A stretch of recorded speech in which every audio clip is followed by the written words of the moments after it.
a mostrarle al mundo un tema por el cual yo entiendo, y la sociedad debe reconocerlo de esta manera, que la Organización Mundial de la Salud ha reconocido como un problema de salud mundial la alienación parental.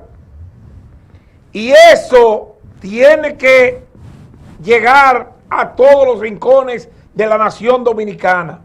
¿Por qué el síndrome de alienación parental es una situación que ha degenerado en la división familiar, en la destrucción de los hogares, en el crecimiento de niños huérfanos de padres vivos? Es porque uno de los dos progenitores del hogar inculcan situaciones que no son reales cuando hay inconveniente entre la pareja. Le inculcan temas a los niños que son bastante delicados. Y yo quiero hablar, Sadiel, de esta actividad, de este análisis social y jurídico que se llevó a cabo, recientemente en la Pucamaima y que se difundió a través del canal de YouTube de esa importante casa de alto estudio, con 4 profesionales del mundo del saber, 4 reconocidos, capacitados y facultados para hablar del tema, porque aquí hay profesionales de la salud que nada tienen que ver con una rama, que se introducen, como lo que ocurrió con el caso del doctor Piero Perrone, que el niño lo examinaban, los estudios que ordenaba el tribunal, lo hacía cualquiera, no un especialista de la materia. Cosa esta que dio al traste con lograr la persecución tenaz que mantuvo la señora Cintia Gómez, expareja del doctor Piero Perrone, y el magistrado procurador fiscal don Patricio, quienes mantuvieron una persecución perversa, malsana y con el fin de dañar a una familia honorable y brillante de nuestro Santiago.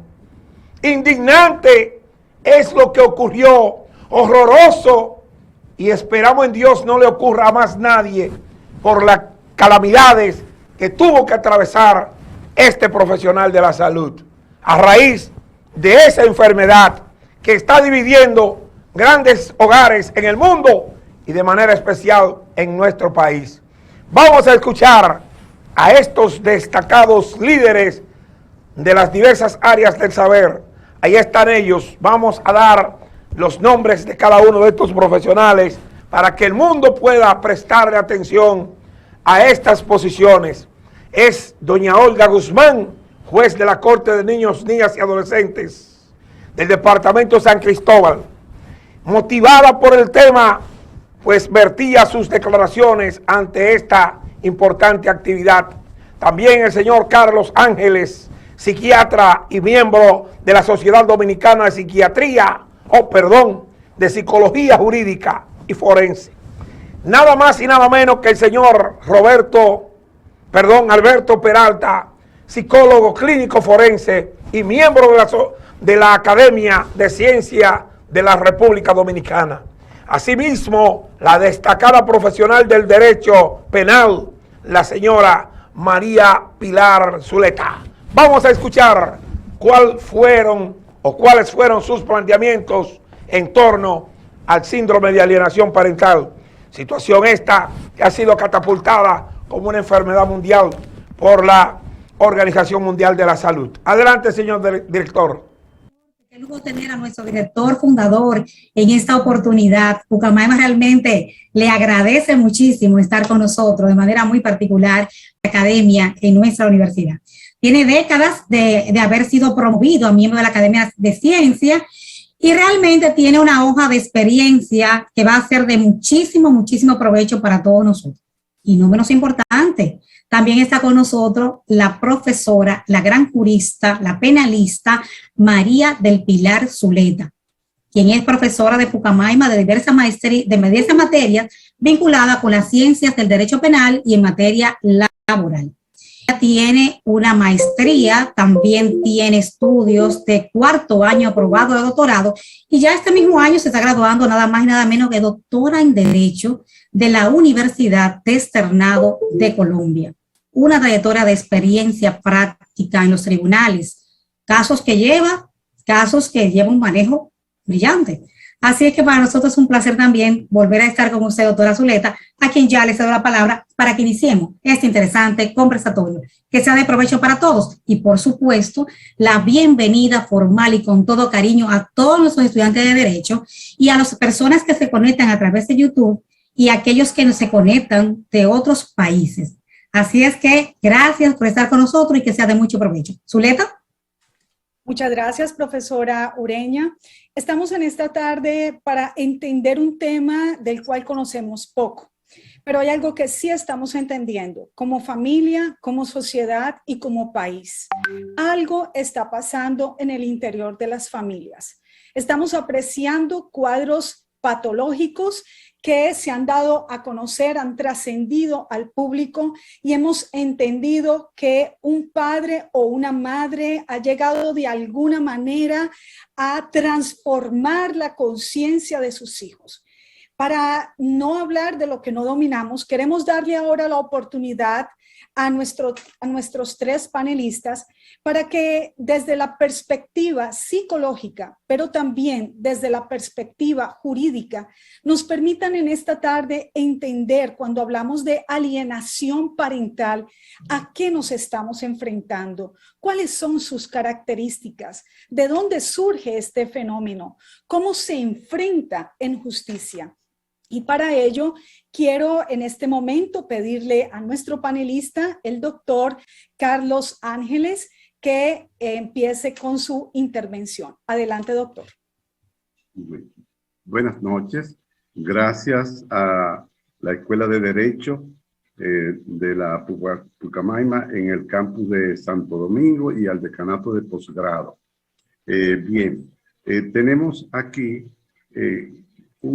una visión general de fácil comprensión, no tiene muchos detalles técnicos, porque así quise que fuera más fácil para un público general, no necesariamente psiquiatras y psicólogos, y vamos a plantear el concepto de conflicto por interferencia parental, y lo vamos a hacer comparándolo con el síndrome por alienación parental. Tendremos un caso ilustrativo y luego daremos unas pautas para desarrollar habilidades y competencias en intervención en casos de interferencia parental. El síndrome por alienación parental frente al conflicto por interferencia parental. El síndrome de alienación parental, un término acuñado por el profesor de psiquiatría Richard Alan Gardner en 1985 para referirse a lo que él describió como un desorden psicopatológico, es decir, un problema psiquiátrico y psicológico, en el cual un niño de forma permanente denigra e insulta sin justificación alguna a uno de sus progenitores, generalmente, pero no exclusivamente el padre, y se niega a tener contacto con él. Dentro de la comunidad académica, el síndrome de alienación parental carece de consenso científico por no reunir criterios metodológicos científicos necesarios para ser aceptado y por eso se lo considera pseudocientífico. Sin embargo, en la clasificación internacional de enfermedades están los códigos QE 51 y 52 que se refieren a los conflictos parentales y entre parejas. Entonces, tenemos que ese párrafo, usted lo puede encontrar en múltiples artículos en la internet y lo traigo a colación porque permite comprender cómo un fenómeno psicosocial de fácil constatación en la vida cotidiana puede ser negado con tanta vehemencia, lo cual estaba injustificado. El problema estriba en que los fenómenos de la vida humana se producen en sociedad y no pueden adscribirse sin más a la medicina o a la psiquiatría. En otras palabras, debemos resistir los intentos de medicalizar y psiquiatrizar la sociedad. Síndrome es un término médico y psiquiátrico que hace alusión a algo patológico que puede orientar hacia el diagnóstico de una enfermedad. Ahí es donde la visión de Gardner se volvió problemática. Gardner, como médico, utiliza el término síndrome y como psiquiatra se decanta por el término alienación. propio de la patología mental. Por lo tanto, califica un hecho humano con los conceptos de la patología, pero este error no justifica la negativa a ser aceptado en el estamento jurídico, bajo la falacia de que si no está aceptado por las clasificaciones internacionales de las enfermedades es porque carece de base científica. Es una falacia. Cuando nos dicen que los expertos del DSM o de la CIE no aceptan, DSM es el Manual de Diagnóstico y Estadística de la Psiquiatría Norteamericana y la CIE es la Clasificación Internacional de Enfermedades. No aceptan el fenómeno, debemos pensar en las innúmeras ocasiones en que los llamados expertos se han equivocado o han cometido fraudes en diversas investigaciones. Baste solo un ejemplo para comprender esta aseveración que parece osada, pero no lo es. Durante la pandemia del COVID-19, que no se ha superado, cada semana los expertos nos daban una orientación que desautorizaba las medidas de la semana anterior. Recuerden que un día las mascarillas no eran necesarias y una semana después las mascarillas eran obligatorias. Con las vacunas, las contradicciones entre las autoridades mundiales fueron de mayor magnitud inclusive. Pues bien, la idea es evitar que en nuestro ordenamiento jurídico futuro utilicemos el término síndrome de alienación parental y en su lugar usemos la denominación de conflicto por interferencia parental, más neutral con respecto a patologizar la humana y la sociedad. Así como tampoco un divorcio debe ser considerado como una patología mental. Ahí hay dos libros, Pedro Voltes, Errores y fraudes de la ciencia y la técnica, solamente para que ustedes sepan que se ha estudiado ese tema de los errores y los fraudes de los llamados expertos. ¿Qué es un conflicto? Se produce un conflicto cuando entre un individuo y su meta se interpone un obstáculo. Para el ejemplo nuestro, en este contexto, cuando entre un progenitor y su hijo se interpone un pariente que desea boicotear la sana relación entre ellos. El concepto de conflicto es general, le puede ocurrir a cualquiera y no tiene connotación de patología o de enfermedad. El conflicto no es una enfermedad. El hecho de que sea un pariente el que interfiere le otorga a sí mismo la cualidad de ser una interferencia parental. Ante los conflictos se nos presentan 4 posibilidades de solución que todos ustedes comprenderán con la sola enunciación. Ante el conflicto, la huida, cuando no se tienen fuerza suficiente para enfrentarlo.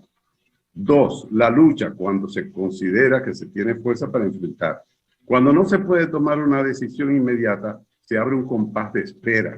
Y 4, cuando no hay escapatoria, la solución es la aceptación. Por ejemplo, cuando nos dan un diagnóstico de una enfermedad terminal, a pesar de que luchamos por mejorar la condición y para tener una vida digna, siempre sabemos que el final está cerca y por eso debemos optar sanamente desde el punto de vista psicológico por la aceptación. Mire, en vez de progenitor, perpetrador o alienador, utilizamos el término progenitor aceptado, que es aquel que está perpetrando el conflicto.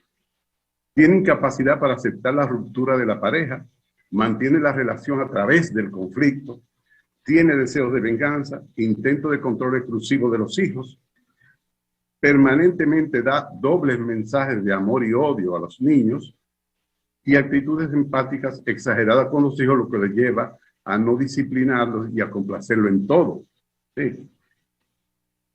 El progenitor rechazado, que es la víctima, en vez de alienado, que hace alusión a la locura, poca empatía con los hijos como reacción al rechazo, rigidez y defensividad permanente. Y a pesar de la protesta, él está cómodo porque se le está exonerando de ciertas responsabilidades. La hostilidad reactiva y persecución del hijo con llamadas telefónicas y visitas imprevistas. Es decir, como si estuviera vigilando. En el caso de los niños, son victimizados por múltiples abusos, incluso cuando estamos tratando de orientar a la justicia y revivir los momentos del abuso a través de la cámara de Gesell, etcétera, etcétera. Estos hijos lo que hacen es que buscan protección aliándose a uno de los progenitores. Pero al hacerlo sienten angustia por traicionar al otro. Creen que ayudan al que sienten más débil, el que más se queja, aliándose. Tienen contradicciones en sus narraciones, reciben información innecesaria e inapropiada y tienen una relación conflictiva previa con el rechazado, porque a veces esa interferencia comienza todavía cuando la familia está bajo el mismo techo, a base de descalificar al otro, tú no eres efectivo, tú no sirves, tú eres irresponsable, y el niño escuchando cosas de adultos. Aquí está la imagen. Bueno, una de las grandes estudiosas del tema es la doctora Asunción Tejedor, de la Universidad de Granada. Hay uno de sus libros, el síndrome de alienación parental, perdón, y el de las víctimas de interferencia parentales. La imagen del centro es el abismo que causa uno de los progenitores frente a los hijos y el otro progenitor. Es decir, el progenitor rechazado y el progenitor aceptado. Hay un abismo, el individuo se siente incapaz de resolver el conflicto y por lo tanto necesita de una intervención. El caso ilustrativo. Dice Asunción Tejedor, el proceso por el que un progenitor actúa intencionadamente para provocar el rechazo de sus hijos hacia el otro progenitor es uno de los más insidiosos y destructivos que una familia puede experimentar. Si es cierto que el interés supremo del Estado, la familia y la sociedad es el bienestar del niño, entonces la administración de justicia debe considerar la interferencia parental como abuso infanto-juvenil, ya que todo niño tiene el sagrado derecho de tener un padre y una madre, aun cuando estos estén separados por acuerdo o por divorcio definitivo. Por ejemplo, tenemos este caso. Un señor divorciado y con un desmedido afán de hacer sufrir a la ex esposa, pero que no pudiendo acusarla directamente a ella, decide con su hermana menor y una abogada acusar de abuso sexual en contra de la niña de 7 años a una amiga de la madre. Precisamente esa amiga de la madre es la que, trabajando en un bufete de abogados, frente al difícil proceso de divorcio, orienta a la madre para que un abogado la represente. Y este señor le tomó entonces odio y deseo de venganza contra esa persona. No obstante, el padre obtiene la custodia de la niña mediante la técnica de someter a la madre a acoso verbal y desacreditarla en todos los escenarios, secundada por su hermana, tía paterna de la niña. Un dato interesante es que se apreció en el padre una personalidad querulante o pleitista con un alto grado de tendencia al fanatismo. Este señor amplió su radio de acción manipuladora, obteniendo los teléfonos del psiquiatra y la psicóloga contratados por la oficina de abogados de la imputada para influenciarlo en su opinión y asesoría a dichos abogados. Otro dato es que en la sesión de evaluación de la niña, en la cámara de Gersel Dinasir, interrumpió la sesión cuando entendía que la niña no estaba declarando lo que él deseaba. Un momentito, a ver qué, porque no sé, no, ok, me pasa. Llegó a argumentar que la psicóloga estaba influenciando a las declaraciones de la niña. De manera sorprendente, la psicóloga evaluadora no hizo contar ese incidente en su informe, a pesar de que amenazó al padre con interrumpir la evaluación. La psicóloga emitió un informe favorable a la acusación del padre contra la amiga de la madre, que nunca había cuidado ni bañado a la niña, ni se había quedado sola con ella, según declaró la madre de la niña. Una legista había avalado lesiones por abuso sexual y el informe parecía copiado textualmente de un libro de medicina legal y forense, por la coincidencia en la descripción tan precisa de las lesiones, cosa que en la vida cotidiana no aparecen todos los detalles, imagen en reloj específica, como la tiene un libro de texto. Parece que se copió el libro de texto, situación que nos resultó dudosa, porque recuerden que la oficina de abogados que defiende a la señora nos contrató para evaluar el informe de los psicólogos de INASIF y las declaraciones del padre.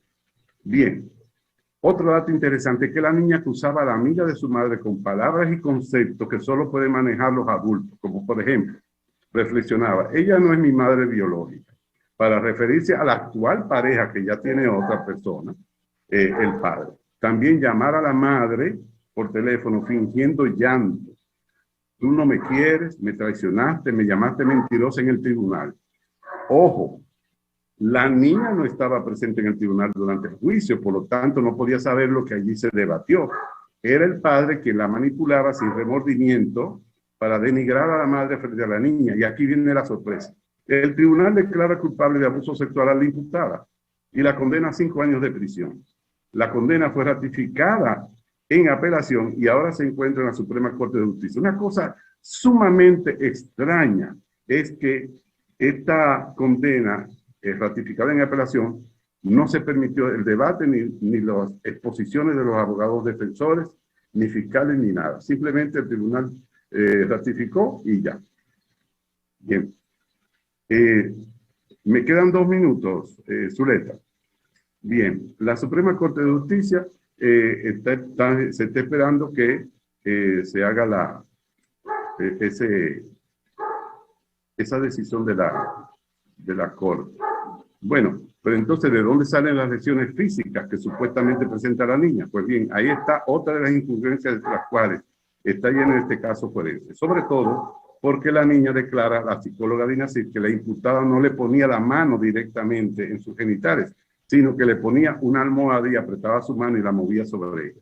A pesar de que los salubristas contratados por la oficina de abogados presentaron el análisis de los informes de Dinacid, el tribunal no los tomó en cuenta. Y por eso dice la experta de la Universidad de Granada, es importante el nombramiento de un psicólogo por parte del juzgado para que tenga más autoridad. Voy a pasar algunas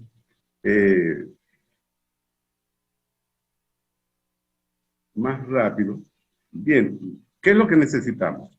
Sensibilizar y dar entrenamiento específico para conflictos por interferencia parental a jueces, fiscales y abogados. Entrenar a todo el personal evaluador de INACIR. Procurar que la oficina de abogados que nos contrata obtenga una autorización escrita del tribunal. Impartir talleres, diplomados, mesas redondas con aval universitario sobre el conflicto por interferencia parental.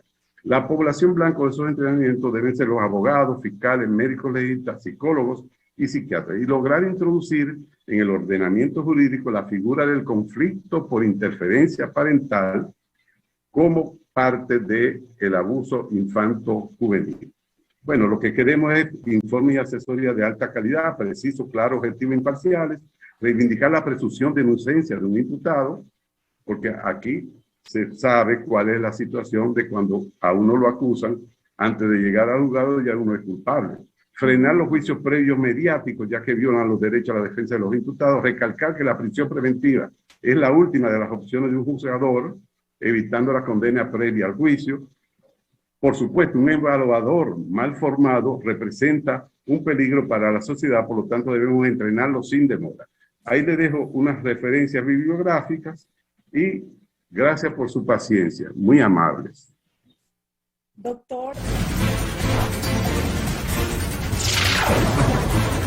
Como a todo el mundo le gusta comprar en Ferretería Ochoa, el nombre que construye. Ven, aprovecha los precios. Ferretería Ochoa. Seguimos.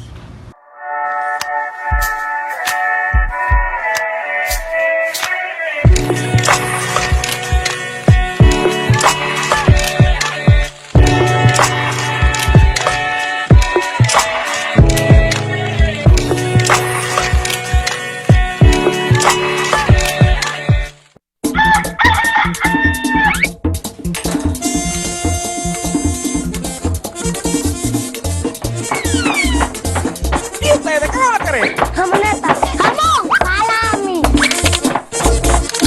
Mamá, pues se acabó el salami. Ay, sí, trompo, no he querido ni pararme de la cama. No se apure, que eso lo resuelvo yo.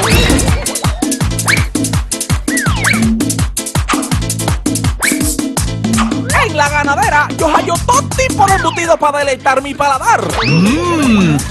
Porque son embutidos con calidad de primera.